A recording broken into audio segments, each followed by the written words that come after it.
on this side, a rune for loyalty to each other, and the lagus, the rune for open emotional flow.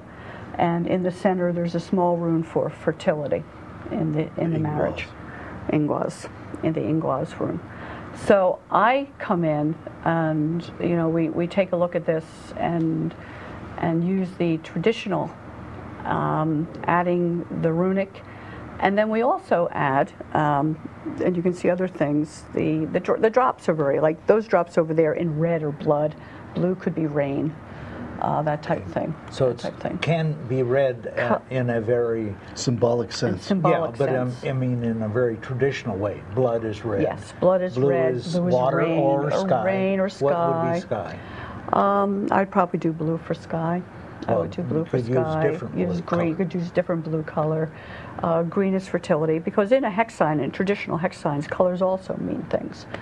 So it's the symbolism, it's the colors, and then it's the step forward into using, symbols from other traditions that are not normally seen in hex signs. Now, in the center of yours over there, you have like a pinwheel in the center.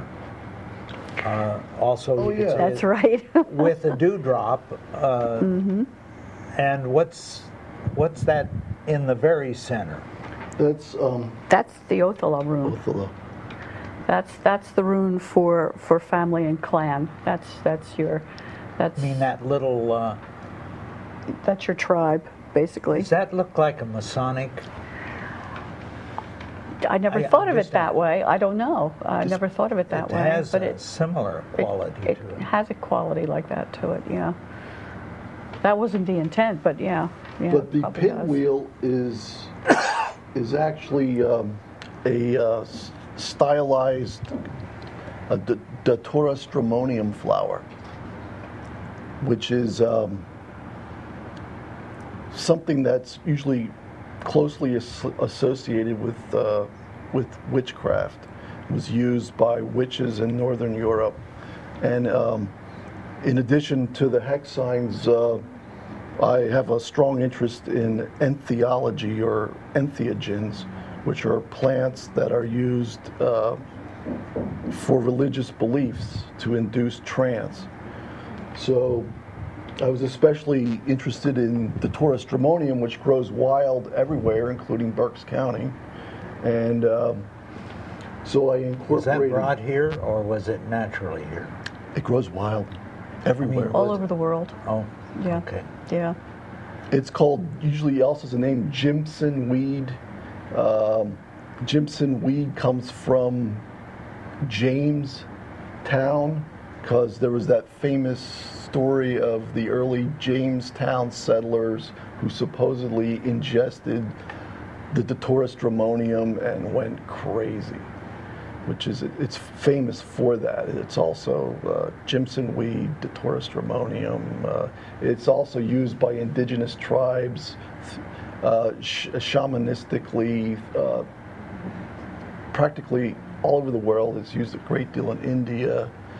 It's a very tricky plant. I definitely do not suggest anyone use it, but it is a very strong symbol, which is how I used it.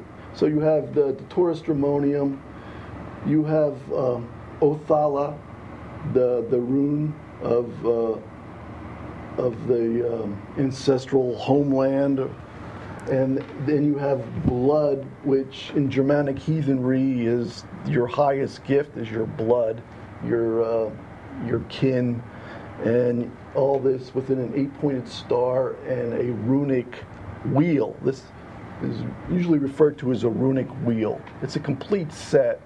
It is, in a sense, a map of the universe.